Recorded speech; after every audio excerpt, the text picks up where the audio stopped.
Imagine a nation where food isn't just sustenance, it's national security, where every grain of rice represents sovereignty. This is China's reality. For centuries, hunger has haunted this civilization, shaping policies, toppling dynasties, and forging an obsession that continues today. Our story begins not in modern Beijing, but in the Yellow River Valley 4,000 years ago. Here, China's first agricultural civilizations emerged.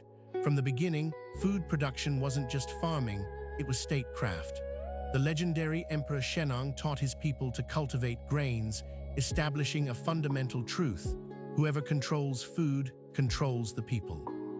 The Zhou dynasty established the well-field system, one of history's first organized agricultural policies. 9 squares of land, 8 farmed by peasants, 1 for the state. This wasn't just economics, it was a social contract. Food security meant political stability, a lesson that would echo through millennia. But stability was fragile.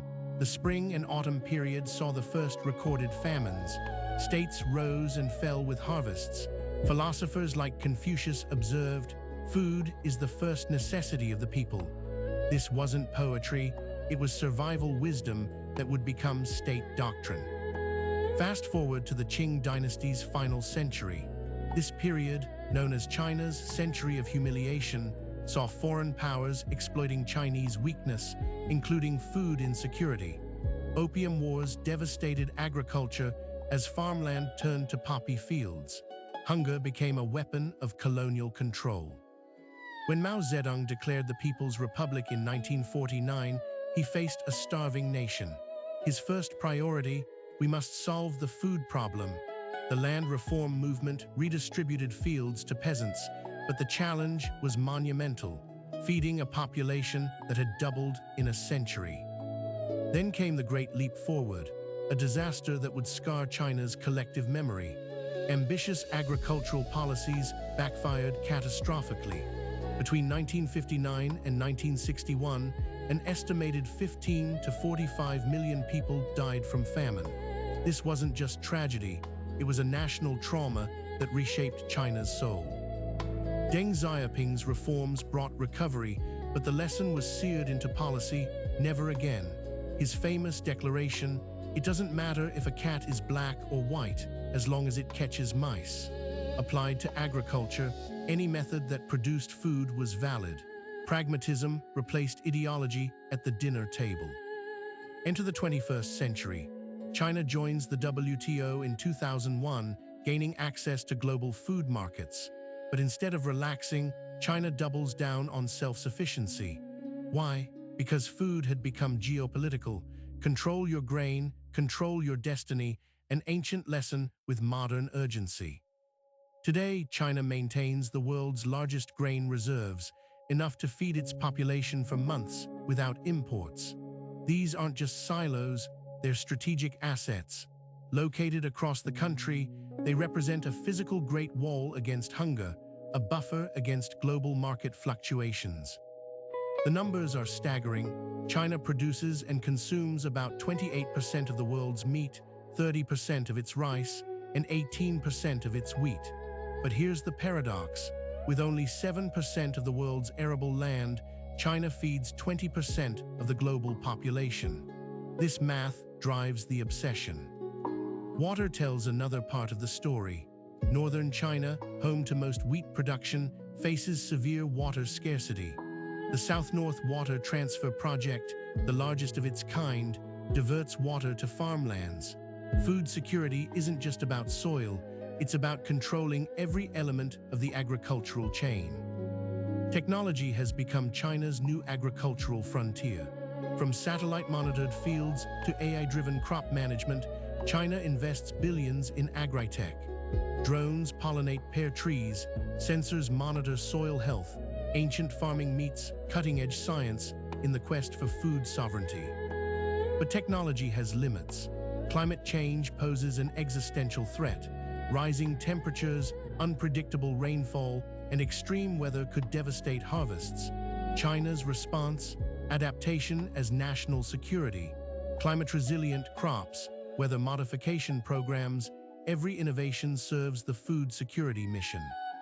The global dimension adds complexity. China imports soybeans from Brazil, wheat from America, pork from Europe. This creates vulnerability. Trade tensions with the US in 2018 highlighted the risk. Food can become a political weapon. Thus, China simultaneously engages globally while striving for self-sufficiency. Urbanization presents another challenge. As millions move to cities, farmland disappears under concrete. China's response, the Red Line policy, 120 million hectares of farmland are permanently protected, untouchable by development. Food security literally shapes the national landscape. Cultural dimensions run deep. Chinese philosophy has long connected food with harmony. The concept of minban, people as the foundation, means feeding the population is the ruler's primary duty. This isn't just policy, it's a Confucian mandate that has survived dynastic changes and political revolutions. Consider the Chinese phrase, "Yishi wei tian," food is heaven. This isn't metaphor, it's lived reality. During the Cultural Revolution, even radical ideology couldn't override basic needs. When food shortages threatened, pragmatic solutions emerged. Heaven must be fed, whatever the political weather. The COVID-19 pandemic tested China's systems like never before. Lockdowns threatened food supply chains. The response, military-style logistics, green channels for agricultural transport, and rapid deployment of reserves. The system held, proving that decades of preparation weren't in vain. Looking forward, China faces the ultimate challenge, peak population. By 2030, China's population will begin declining, but food demand will keep rising as diets improve. The goal isn't just enough food, it's better food. Protein consumption has doubled since 1990, requiring more grain for animal feed. China's solution involves going beyond borders. Agricultural investments in Africa, South America, and Southeast Asia secure supply chains. These aren't colonial ventures, but strategic partnerships. Control the source, control the flow, an ancient mercantile principle applied to modern food security. The military dimension cannot be ignored. China's military strategists study the food weapon, how adversaries might use hunger as coercion. Thus, food security integrates with national defense. Secure harvests means secure borders in this comprehensive security worldview. Environmental sustainability adds new complexity.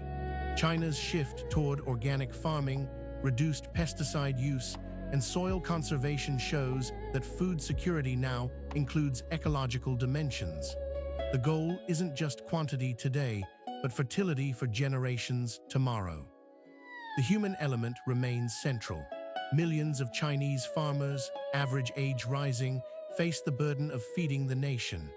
Government subsidies, training programs, and rural revitalization aim to make farming viable. Without farmers, no food security, a simple equation with complex solutions. Compare China's approach with other nations. India, with similar population challenges, follows different policies. The US, with abundant land, exports food as power.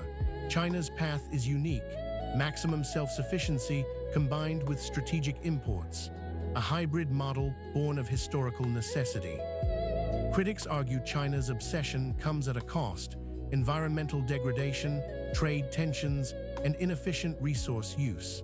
Supporters counter that in a world of climate change and geopolitical instability, China's caution is prudent. The debate continues, but the policy remains steadfast. The cultural transmission continues. Chinese children learn about food security in schools. Clean Your Plate campaigns aren't just about manners, they're about instilling respect for food as national resource. The obsession passes to new generations, ensuring its continuity. In Chinese strategic documents, food security appears alongside military and energy security. The 14th Five-Year Plan dedicates entire sections to agricultural modernization. This isn't an afterthought, it's central planning. Food is infrastructure, as vital as roads or ports. The global food crisis of 2022-2023 triggered by Ukraine conflict and climate events, validated China's approach. While other nations scrambled, China's reserves provided stability. The lesson: in crisis, food sovereignty isn't luxury, it's survival. China had prepared for this moment for centuries. Yet challenges multiply. Soil degradation affects 40% of China's farmland. Water pollution threatens irrigation. Climate change accelerates. Each problem requires innovation: vertical farming, seawater rice, lab-grown meat. The obsession evolves with the threats. The psychological dimension is profound. For Chinese leadership, food security failure means historical shame. The ghosts of famines past haunt policy decisions. This isn't just about economics, it's about national identity. A China that cannot feed itself is not the China of its destiny.